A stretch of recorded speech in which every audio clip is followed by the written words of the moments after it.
بسم الله الرحمن الرحيم. الحمد لله رب العالمين، وأشهد أن لا إله إلا الله وحده لا شريك له، وأشهد أن محمدًا عبده ورسوله صلى الله عليه وعلى آله وأصحابه وبارك وسلم تسليمًا كثيرًا إلى يوم الدين. اللهم علمنا ما ينفعنا وانفعنا بما علمتنا وزدنا علما. اللهم إنا نعوذ بك من علم لا ينفع ومن قلب لا يخشع ومن نفس لا تشبع ومن دعوة لا يستجاب لها.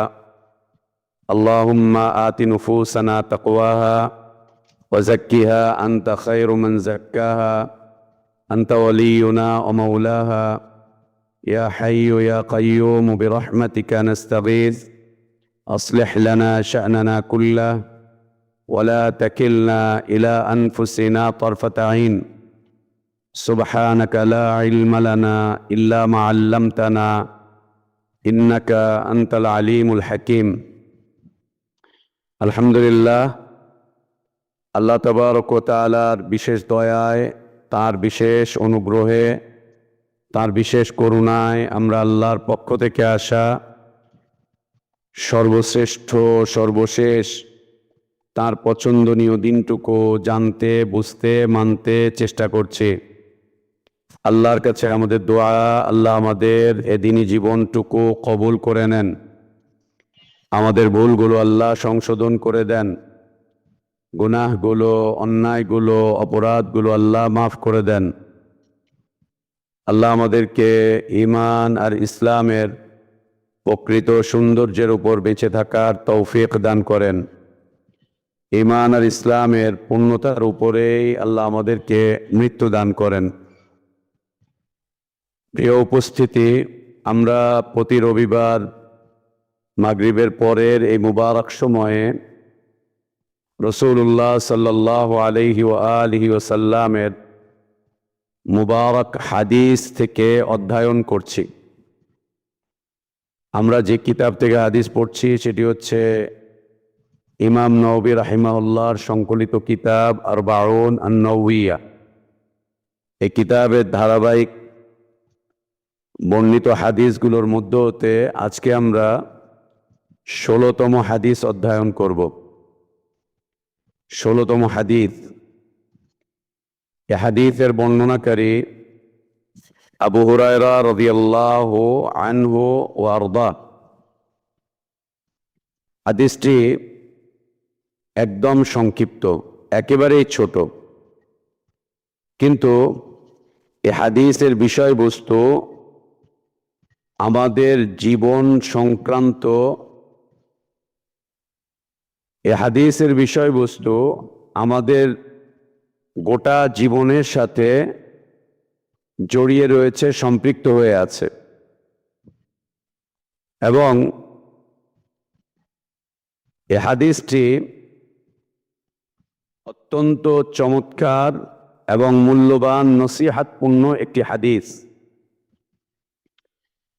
এই হাদিসের মান্যতা আমাদের জীবনের সকলের প্রয়োজন, সকলের, নারী পুরুষ, ধনী দরিদ্র, শিক্ষিত অর্ধশিক্ষিত, কম শিক্ষিত, সবার জীবনে এই হাদিসের প্রয়োগ খুব জরুরি। এবং এই হাদিসের বিপরীত বিষয়বস্তু আমাদের জীবনে প্রায় সময় চলে আসে। এই হাদিসের বিপরীত বিষয়বস্তু আমাদের জীবনে প্রায় সময় চলে আসে, প্রায় সময় ঘটে যায়, প্রায় সময়। এবং এই বিষয়টি যখন আমাদের জীবনে চলে আসে তখন আমরা প্রচণ্ড রকম ক্ষতির মধ্যে পড়ে যাই, অনেক বেশি ক্ষতির মধ্যে পড়ে যাই। আর এরপরেই আমরা প্রচণ্ড রকম লজ্জিত হই, অপমানিত হই, মানুষের কাছে ছোট হয়ে যাই, মানুষের কাছে ক্ষমা চেয়ে বেড়াই, অনুতপ্ত হই। আর যে ক্ষতিটা হয় সে ক্ষতিটা হয় মারাত্মক রকমের ক্ষতি। অনেক মারাত্মক রকমের ক্ষতি, অনেক বেশি। চলি আমরা হাদিসটা দেখি। আবু হুরায়রা রাদিয়াল্লাহু আনহু থেকে বর্ণিত, তিনি বলছেন, আন্না রাজুলান ক্বালা লিন-নবী সাল্লাল্লাহু আলাইহি ওয়াসাল্লাম, আন্না রাজুলান একজন লোক, ক্বালা বললেন, লিন-নবী সাল্লাল্লাহু আলাইহি ওয়াসাল্লাম আল্লাহ নবী সাল্লাল্লাহু আলাইহি ওয়া আলিহি ওয়াসাল্লামকে, একজন লোক আল্লাহ নবী সাল্লাল্লাহু আলাইহি ওয়াসাল্লামকে বললেন, আউসিনি, আপনি আমাকে নসিহাত করেন, ওসিয়ত করেন, ওসিয়ত করেন, নসিহাত করেন। আপনি আমাকে নসিহাত করেন, আপনি আমাকে ওসিয়ত করেন, ওসিয়ত করেন। ওসিয়তটা হচ্ছে এমন একটা বিষয় যা পরিত্যাগ করা যায় না, যা পরিত্যাগ করাটা কখনো কল্যাণ বয়ে আনে না। এবং ওসিয়তের বিষয়বস্তু যদি হালাল হয় তাহলে সেটা মেনে চলা ওয়াজিব হয়ে যায়। ওসিয়তের বিষয়বস্তু যদি হালাল হয় তাহলে সেটা মেনে চলা ওয়াজিব হয়ে যায়। যেমন কোরআনুল কারীম আল্লাহ সুবহানাহু ওয়া তাআলা কয়েকটি জায়গাতে তিনি নিজেই বলছেন, ইউসিকুমুল্লাহ, আল্লাহ তোমাদেরকে ওসিয়ত করছেন। আল্লাহ তাবারক ওয়া তাআলা তিনি নিজেই বলছেন, ওসিয়াতাম মিনাল্লাহ, এটি আল্লাহর পক্ষ থেকে ওসিয়ত, এটি আল্লাহর পক্ষ থেকে ওসিয়ত। আল্লাহ তোমাদেরকে ওসিয়ত করছেন, ওসিয়ত করছেন। তো আল্লাহর ওসিয়ত যা মেনে চলা আমাদের উপরে ওয়াজিব, ফরজ, মানতেই হবে। ঠিক একই রকম রাসূলুল্লাহ সাল্লাল্লাহু আলাইহি ওয়াসাল্লাম তিনিও ওসিয়ত করেছেন। আপনি হাদিসের কিতাবগুলোতে নবী সাল্লাল্লাহু আলাইহি ওয়াসাল্লামের অনেক ওসিয়ত বর্ণিত হয়েছে, অনেক অনেক ওসিয়ত বর্ণিত হয়েছে হাদিসের কিতাবগুলোতে। নবী সাল্লাল্লাহু আলাইহি ওয়াসাল্লামের ওসিয়ত যা মেনে চলাটা আমাদের জন্য জরুরি, অত্যন্ত জরুরি মেনে চলা। যা মানলে পরে আমাদের জন্য কল্যাণ রয়েছে, যা মানাটা আমাদের জন্য কল্যাণের, যা পরিত্যাগ করা, বর্জন করাটা আমাদের জন্য খুব অকল্যাণের, অনেক বেশি অকল্যাণের, অনেক বেশি। তো একদিকে নবী সাল্লাল্লাহু আলাইহি ওয়াসাল্লাম কখনো কখনো নিজে নিজেই ওসিয়ত করেছেন, কখনো কখনো সাহাবায়ে কেরাম রাদিয়াল্লাহু আনহুম আজমাইনগণ তারা নিজেরা নবী সাল্লাল্লাহু আলাইহি ওয়াসাল্লামকে অনুরোধ করেছেন যে আমাদেরকে ওসিয়ত করেন। যেমন খুব চমৎকার মশহুর একটি হাদিস রয়েছে, নবী সাল্লাল্লাহু আলাইহি ওয়াসাল্লাম একদিন সাহাবীদেরকে নসিহত করছিলেন, উপদেশ দিচ্ছিলেন। তো সেই উপদেশ শুনে সাহাবারা কান্নাকাটি করতে শুরু করলেন, কাঁদছেন তারা, তাদের অন্তর নরম হয়ে গেল, চোখ দিয়ে পানি টপ টপ করতে থাকলো। অতঃপর তাদের মধ্যে হতে কেউ বললেন যে, ইয়া রাসূলুল্লাহ, আপনি আজকে আমাদেরকে এমনভাবে নসিহত করলেন, মনে হচ্ছে যেন আপনি বিদায়ী বক্তব্য করলেন আমাদেরকে, আপনার বিদায়ী কথা, দুনিয়া থেকে চলে যাচ্ছেন, চলে যাওয়ার আগে শেষ কথাগুলো আপনি আমাদেরকে বলছেন। এটা বলে সাহাবীরা নবী সাল্লাল্লাহু আলাইহি ওয়াসাল্লামকে বললেন যে আপনি আমাদেরকে আরো কিছু ওসিয়ত করেন। নবী সাল্লাল্লাহু আলাইহি ওয়াসাল্লাম প্রথমে দেওয়া শুরু করলেন তাদেরকে দিক নির্দেশনামূলক কথা। হাদিসের ভাষ্য, ফাওয়াদানা মাউইদাতান বালিগাতান, নবী সাল্লাল্লাহু আলাইহি ওয়াসাল্লাম আমাদেরকে উপদেশ দিচ্ছিলেন, এমন উপদেশ যে উপদেশ একদম হৃদয়ের গভীরে গিয়ে পৌঁছে গেল, একেবারে পৌঁছে গেল গভীরে। তার এই উপদেশ শুনে সাহাবীদের চোখ থেকে পানি পড়তে থাকলো এবং হৃদয়টা একেবারে নরম হয়ে গেল। তারা বললেন, ইয়া রাসূলুল্লাহ, মনে হচ্ছে আপনি বিদায়ী বক্তব্য করলেন আমাদেরকে। এরপরে তারা বললেন, ফাওসিনা, আপনি আমাদেরকে ওসিয়ত করেন। আল্লাহ নবী সাল্লাল্লাহু আলাইহি ওয়াসাল্লাম তাদেরকে বললেন যে তোমরা খুব তাড়াতাড়ি অনেক ধরনের বিভ্রান্তিকর মত আর পথ দিয়েছে, অনেক ধরনের বিভ্রান্তিকর মত আর পথ তোমরা দেখতে পাবে, অনেক ধরনের। আমার পরে তোমরা অসংখ্য বিভ্রান্তি বিশৃঙ্খলার মুখোমুখি হবে, তোমরা অসংখ্য বিভ্রান্তি এবং বিশৃঙ্খলার মুখোমুখি হবে তোমরা দিনই জীবন যাপন করতে গিয়ে। সে অবস্থায় তোমরা আমার সুন্নাতকে এবং খুলাফায়ে রাশিদিনের সুন্নাতকে মজবুতভাবে আঁকড়ে ধরে চলবে, জীবনটা চালাবে। আমার সুন্নাত এবং খুলাফায়ে রাশিদিনের সুন্নাত, একে তোমরা খুব মজবুতভাবে ধারণ করে থাকবে, খুব মজবুতভাবে ধারণ করবে। ওসিয়ত করলেন।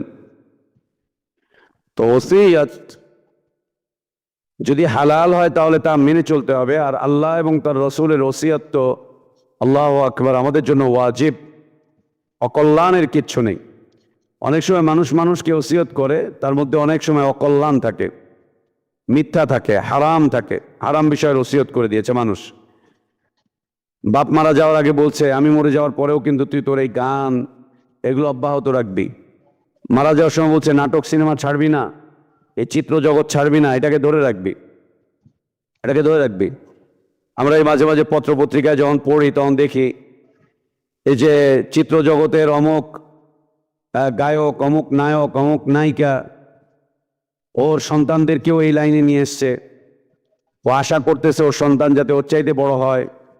মারা যাওয়ার আগে ওর ভক্ত, অনুরক্ত, অনুসারী সবাইকে ও ওসিয়ত করে যায়, আমার ইতিহাস তোমরা ধারণ করে রাখবা, এই পদাঙ্ক অনুসরণ করবা, আমার এই রেকর্ড তোমরা ভঙ্গ করে আরো সামনের দিকে এগিয়ে যাবা, এই ঐতিহ্য যাতে নষ্ট না হয়, ফিল্ম ইন্ডাস্ট্রির ঐতিহ্যকে তোমরা ধরে রাখবা, বাঙালিয়ানা ঐতিহ্য ধরে রাখবা, বাঙালি সংস্কৃতির ঐতিহ্য ধরে রাখবা। এগুলো বলে এরপরে মরে, এগুলো বলে, বলার পরে মরে। সুবহানাল্লাহ। এই ওসিয়ত মানা, এই যে ওসিয়ত করছে, এই ওসিয়ত মানা জায়েজ নেই, হারাম, একদম হারাম। এই ওসিয়ত মানা একেবারেই হারাম, এগুলো হারাম, এগুলোর কোনো বৈধতা নেই। তো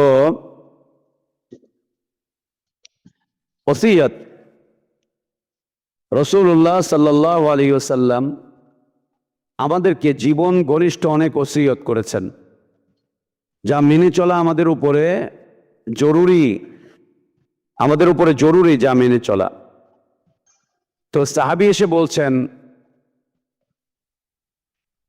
সাহাবী বলছেন ইয়া রাসূলুল্লাহ আপনি আমাকে ওসিয়ত করেন। রাসূল সাল্লাল্লাহু আলাইহি ওয়াসাল্লাম তাকে একদম ছোট্ট সংক্ষিপ্ত এক বাক্যের একটা কথা বললেন, লা তাগদাব।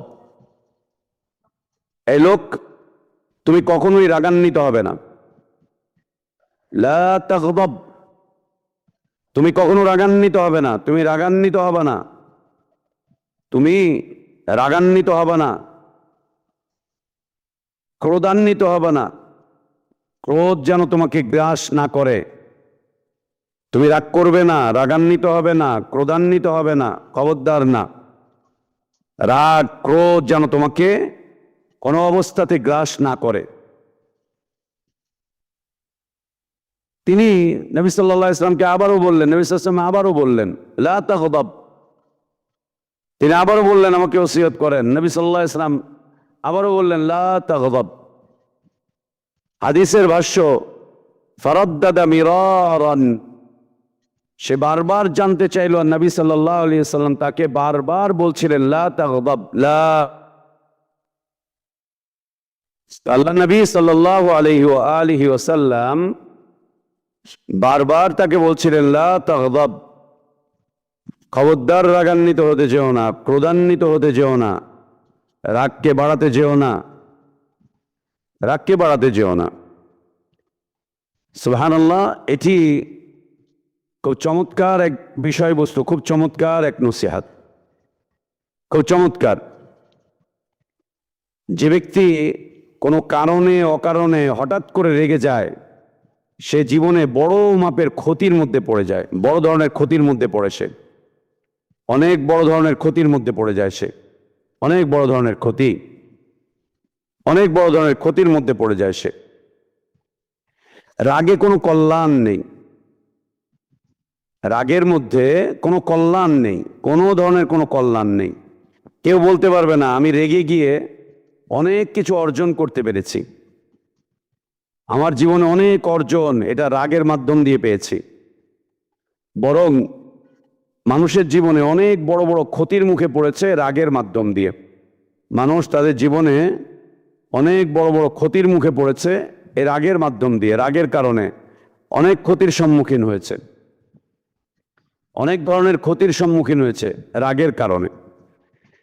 রাগের কারণে কত মানুষের সংসার ভেঙেছে, রাগের কারণে কত রাষ্ট্র ধ্বংস হয়েছে, রাগের কারণে কত ধরনের জুলুম নিপীড়ন হয়েছে, শুধুমাত্র রাগের কারণে। রাগ চরিত্রের ক্ষতিকর দিকগুলোর মধ্যে হতে অন্যতম বড় একটি দিক। চরিত্রের যে ক্ষতিকর দিকগুলো রয়েছে, চরিত্রকে ধ্বংস করার যে দিকগুলো রয়েছে, নিজের জীবনের অর্জনগুলোকে বিনষ্ট করার যতগুলো মাধ্যম রয়েছে, এর মধ্যে বড় একটা মাধ্যম হচ্ছে রাগ, ক্রোধ, যাকে বাংলা পরিভাষা, বাংলার সাহিত্যিক ভাষায় বলা হয় রাগে অগ্নিশর্মা হয়ে সেই কাজটা করলো। রেগে গিয়ে সিদ্ধান্ত নিয়ে ফেললো, রেগে বউকে তালাক দিয়ে দিল। অনেক সময় মহিলারাও রেগে গিয়ে স্বামীকে 100 তালাক দিয়ে দেয়। জামাইয়ের উপরে রাগ করতে করতে বলে দেয় তোমার তালাক দিলাম, 1 তালাক 2 তালাক 100 তালাক তোমার তালাক দিয়ে দিলাম। মহিলারা পর্যন্ত তালাক দিয়ে দেয় জামাইদেরকে। সুবহানাল্লাহ। কেমন এই রাগে কোনো ধরনের কোনো উপকার নেই, কোনো ধরনের কোনো ক্ষতি নেই রাগের মধ্যে, ক্রোধের মধ্যে। এই রেগে গিয়ে ক্ষতি ছাড়া কোনো উপকার কেউ অর্জন করতে পারে না। আর আল্লাহ রাসূল সাল্লাল্লাহু আলাইহি ওয়াসাল্লাম রাগের বিষয়ে খুব চমৎকার একটা কথা বলেছেন। তিনি বলছেন ইন্নাল গাদাবা লা ইউফসিদুল ঈমান, নিশ্চয়ই রাগ, ক্রোধ এটা ঈমানকে এমনভাবে ধ্বংস করে, এমনভাবে বিনষ্ট করে, যেমন টক, অতিমাত্রায় টক কোনো ফল মধুর বৈশিষ্ট্যকে বিনষ্ট করে দেয়। মধুর বৈশিষ্ট্যকে বিনষ্ট করে দেয় অতিমাত্রায় টক কোনো ফল। অতিমাত্রায় টক একটা ফল, তিতা একটা ফল, মধুর যে প্রকৃত স্বাদ আছে স্বাদকে যেমন বিনষ্ট করে দেয়, ওইভাবে করে ঈমানকে দুর্বল করে দেয়, ঈমানকে নষ্ট করে দেয় রাগ, ঈমানকে নষ্ট করে দেয় রাগ। আল্লাহ নবী সাল্লাল্লাহু আলাইহি ওয়াসাল্লাম আরো বলছেন রাগ শয়তানের অঙ্গ। রাগ হচ্ছে শয়তানের অঙ্গ, শয়তানের অঙ্গ রাগ। রাগ হচ্ছে শয়তানের অঙ্গ। এবং শয়তানকে আল্লাহ তাবারক ওয়া তাআলা আগুন দিয়ে সৃষ্টি করেছেন। আর আগুন শুধুমাত্র পানি দিয়েই নিভানো যায়, পানি দিয়েই নিভানো যায়। নবী সাল্লাল্লাহু আলাইহি ওয়াসাল্লাম তখন বলছেন অতএব তোমাদের কেউ যেন রেগে না যায়, আর রেগে গেলে সে যেন অজুর মাধ্যম দিয়ে রাগকে কমিয়ে নেয়। অজু করতে পানি লাগে, তোমাদের কেউ যেন রাগ না করে। আর কেউ যদি রেগেও যায় তাহলে সে যেন অজুর মাধ্যম দিয়ে রাগকে কন্ট্রোল করে। তো এই হাদিসে বলছেন নবী সাল্লাল্লাহু আলাইহি ওয়াসাল্লাম রাগ হচ্ছে শয়তানের একটা অঙ্গ। অন্য একটি হাদিস রয়েছে, নবী সাল্লাল্লাহু আলাইহি ওয়াসাল্লাম বলছেন যে রাগ হচ্ছে নিক্ষেপ করার মতো একটা বিষয়। নিক্ষেপ করার মতো একটা বিষয় বা একটা বস্তু হচ্ছে রাগ। এটা কে নিক্ষেপ করে? শয়তান মুমিনের অন্তরে নিক্ষেপ করে রাগ। শয়তান বনি আদমের অন্তরে, আদম আলাইহিস সালাতু ওয়াস সালামের সন্তানদের অন্তরে রাগ নিক্ষেপ করে, রাগটাকে নিক্ষেপ করে। যখন নিক্ষেপ করে তখন রাগটা ওই ভিতরে গিয়ে টকবক টকবক করে ফুটতে থাকে। শয়তান বনি আদমের অন্তরে রাগ নিক্ষেপ করে। রাগটা নিক্ষেপ করার পরে ওই রাগটা ভিতর গিয়ে গরম হয়ে টকবক টকবক করে ফুটতে থাকে। ফুটতে ফুটতে একটা পর্যায়ে রাগের যে রাগের যে ক্রিয়া প্রতিক্রিয়া মানুষের চোখে মুখে তার বহিঃপ্রকাশ ঘটে। এজন্য দেখবেন যখন মানুষ রেগে যায় তখন রেগে কি করে, ফোঁস ফোঁস করে আওয়াজ করতে থাকে, নাক দিয়ে গরম বাতাস বেরোতে থাকে, ফোঁস ফোঁস করে আওয়াজ করতে থাকে, ও উত্তপ্ত হতে থাকে, বারবার উত্তপ্ত হতে থাকে, উত্তপ্ত হতে থাকে। তখন তার চেহারা, তার চোখ, এগুলোর মধ্যে রাগের বহিঃপ্রকাশ বা রাগের প্রতিক্রিয়া তার চেহারায়, তার চোখের মধ্যে ফুটে ওঠে, চেহারায় ফুটে ওঠে, চোখের মধ্যে ফুটে ওঠে, চোখ লাল হয়ে যায়, চেহারা লাল হয়ে যায়, ওদিক দিয়ে ফোঁস করতে থাকে, হাত নাড়াতে থাকে, পা নাড়াতে থাকে, ও চিল্লাচিল্লি করতে থাকে। কেন? শয়তান তার অন্তরে নিক্ষেপ করেছে, ওটা এখন ভিতরে টকবক করে ফুটতেছে, ওই ফুটাটাই বহিঃপ্রকাশ ঘটছে। এইভাবে করে আক্রোশের মাধ্যম দিয়ে, আক্রোশের মাধ্যম দিয়ে আল্লাহ তাবারক ওয়া তাআলা রাসূলুল্লাহ সাল্লাল্লাহু আলাইহি ওয়া আলিহি ওয়াসাল্লামকে বলছেন, ওয়াল কাযিমিনাল গায়যা ওয়াল আফিনা আনিন নাস। আল্লাহ তাবারক ওয়া তাআলা রাসূলুল্লাহ সাল্লাল্লাহু আলাইহি ওয়াসাল্লামকে সাহাবীদের সাথে, মানুষদের সাথে নম্র আচরণ করতে বলেছেন, একদম নম্র আচরণ করতে বলেছেন। আল্লাহ বলছেন, লাউ কুনতা ফাযযান গালিযাল কলবি লানফাদ্দু মিন হাওলিক। যদি আপনি শক্ত কঠিন ব্যবহারের অধিকারী হন, রাগান্বিত হয়ে যান, শক্ত কঠিন আচরণ করেন, তাহলে সবাই আপনাকে ছেড়ে দিয়ে আপনার থেকে দূরে চলে যাবে। সবাই আপনাকে ছেড়ে আপনার থেকে দূরে চলে যাবে। আপনি যদি শক্তভাষী হন, কড়া ভাষায় কথা বলেন, রাগের ভাষায় কথা বলেন, তাহলে লোকজন আপনাকে ছেড়ে দিয়ে আপনার থেকে দূরে সরে যাবে। ফাফু আনহুম, আপনি রাগ না করে তাদেরকে ক্ষমা করেন। ওয়াস্তাগফির লাহুম, আপনি খারাপ আচরণ না করে তাদের জন্য আল্লাহর কাছে ক্ষমার প্রার্থনা করেন, ক্ষমার প্রার্থনা করেন। এবং আল্লাহ তাবারক ওয়া তাআলা পৃথিবীর মুসলিমিনদেরকে এই নির্দেশনা দিয়েছেন, ওয়াল কাযিমিনাল গায়য, তোমরা তোমাদের রাগকে সংবরণ করো, ওয়াল আফিনা আনিন নাস, রাগকে সংবরণ করে মানুষের সাথে ক্ষমাপূর্ণ আচরণ করো। রাগ সংবরণ করো, মানুষের সাথে ক্ষমাপূর্ণ আচরণ করো, রাগকে মিটিয়ে দাও এবং মানুষের সাথে ক্ষমাপূর্ণ আচরণ করো। রাগের কোনো ভালো দিক নেই। রেগে গিয়ে জীবনে কেউ কোনো কিছু অর্জন করতে পারেনি, বরং রাগকে সংবরণ করে, রাগকে নিয়ন্ত্রণ করে, রাগের উপরে পানি ঢেলেই দুনিয়াতে যা কিছু অর্জন করতে পেরেছে মানুষ। রেগে গিয়ে সব কিছু খুইয়েছে, রেগে গিয়ে সব নষ্ট হয়েছে, সব বরবাদ হয়েছে, পরিবার ধ্বংস হয়েছে, সমাজ ধ্বংস হয়েছে, রাষ্ট্র ধ্বংস হয়েছে রাগের কারণে, রাগের কারণে। অতএব রাগ করা যাবে না, রাগ থেকে বিরত থাকতে হবে। যদিও বা কখনো রাগ চলে আসে, একে নিয়ন্ত্রণ করতে হবে, এবং নিয়ন্ত্রণের পদ্ধতিও নবী সাল্লাল্লাহু আলাইহি ওয়াসাল্লাম জানিয়ে দিয়েছেন। সেটা কি? যখন তোমার মাঝে ক্রোধ বৃদ্ধি পেতে থাকে, কখনো কোনো কারণে যদি তোমার মাঝে ক্রোধ বৃদ্ধি পেতে থাকে, রাগ বাড়তে থাকে, তুমি অজু করো। প্রথমত হচ্ছে তুমি আউযু বিল্লাহি মিনাশ শাইতানির রাজীম পাঠ করো। আল্লাহ নবী সাল্লাল্লাহু আলাইহি ওয়াসাল্লাম সাহাবীদেরকে শিখিয়েছেন, সাহাবীদেরকে নবী সাল্লাল্লাহু আলাইহি ওয়াসাল্লাম শিখিয়েছেন। তিনি বলছেন, ইদা আহাসসা বিল গাযাবি ফালইয়াকুল আউযু বিল্লাহি মিনাশ শাইতানির রাজীম। নবী সাল্লাল্লাহু আলাইহি ওয়া আলিহি ওয়াসাল্লাম বলছেন, যখন কোনো মানুষ রাগের মধ্যে পতিত হয়, নবী সাল্লাল্লাহু আলাইহি ওয়াসাল্লামের শিক্ষা তাকে দীক্ষা, রাগে পতিত হলে, কোনো মানুষ যখন রাগে পতিত হয়, সে যেন আউযু বিল্লাহি মিনাশ শাইতানির রাজীম বলে। কেন? আল্লাহ নবী সাল্লাল্লাহু আলাইহি ওয়াসাল্লাম একজন লোককে একদিন প্রচণ্ড রকম রেগে যেতে দেখলেন। নবী সাল্লাল্লাহু আলাইহি ওয়াসাল্লামের সামনেই খুব রাগান্বিত অবস্থায় দেখলেন একজন লোককে। তখন নবী সাল্লাল্লাহু আলাইহি ওয়াসাল্লাম বললেন, ইন্নী আ'লামু কালিমাতান, আমি একটা কালিমা জানি, লাউ ক্বালাহা, যদি এই লোকটা আমার শেখানো ওই কথাটা বলে, যা আমি জানি, আমার শেখানো এই কথাটা যদি লোকটা বলে, লাযাহাবা আনহু মা ইয়াজিদা, সে যে অবস্থায় পড়েছে, যে অবস্থায় পতিত হয়েছে, তার এই অবস্থা তার থেকে বিদায় নিবে। সে যে অবস্থায় পতিত হয়েছে, সে যে রাগান্বিত হচ্ছে, তার রাগ তার থেকে বিদায় নিবে, রাগ তার থেকে চলে যাবে। আমি এমন একটা কথা জানি, এই কথাটা যদি এই লোকটা শুধু উচ্চারণ করে বলে, তার রাগ তার থেকে বের হয়ে চলে যাবে, বের হয়ে চলে যাবে।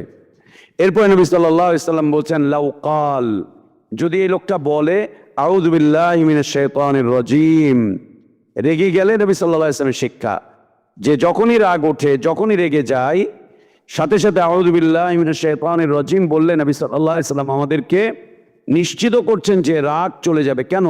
রাগ আসে শয়তানের পক্ষ থেকে। শয়তান বানি আদমের অন্তরে রাগকে নিক্ষেপ করে, অতঃপর ওইটা ভিতরে উত্তপ্ত হতে থাকে, টকবক করতে থাকে, ফুটতে থাকে, অতঃপর সেটা বহির্প্রকাশ হয় জবানের মাধ্যম দিয়ে, হাতের মাধ্যম দিয়ে, অন্য কোনো মাধ্যম দিয়ে। এই অবস্থাতে নবী সাল্লাল্লাহু আলাইহি ওয়াসাল্লাম বলেন আউযু বিল্লাহি মিনাশ শাইতানির রাজিম পাঠ করবে, আউযু বিল্লাহি মিনাশ শাইতানির রাজিম পাঠ করবে। বোনরা এখানে আছেন, অনেকেরই সন্তান আছে, সন্তান ডিস্টার্ব করে। বোনরা এখানে আছেন, হাজব্যান্ড ওয়াইফের দ্বন্দ্ব, এটা মৃত্যুর আগ পর্যন্ত থাকবে। আপনি মনে রেখেন, আপনার সাথে আপনার হাজব্যান্ডের দ্বন্দ্ব এটা মৃত্যুর আগ পর্যন্ত থাকবে। মরে গেলে পরে এই দ্বন্দ্ব মিটে যাবে। মরার আগ পর্যন্ত হয় আপনি তার সাথে ঝগড়া করবেন, না হলে সে আপনার সাথে ঝগড়া করবে, অথবা দুইজন দুইজনের সাথে ঝগড়া করবেন। হয় আপনি তাকে তালাক দিবেন, না হলে উনি আপনাকে তালাক দিবে, অথবা কখনো কখনো দুইজনই একসাথে দুইজনের তালাক দিয়ে দেয়। যা, দুইজনে দুইজনকে তালাক দিয়ে দেয়।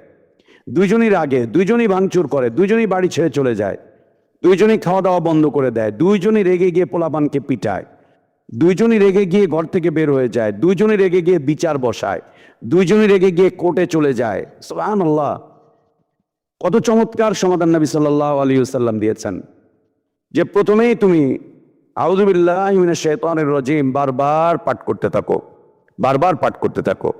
কখনোই তর্কে জড়াবেন না সংসার জীবনে, না হাজবেন্ডের সাথে, না সন্তানদের সাথে, না শ্বশুর শাশুড়ির সাথে, কখনোই তর্কে বিতর্কে জড়াবেন না, কখনোই না।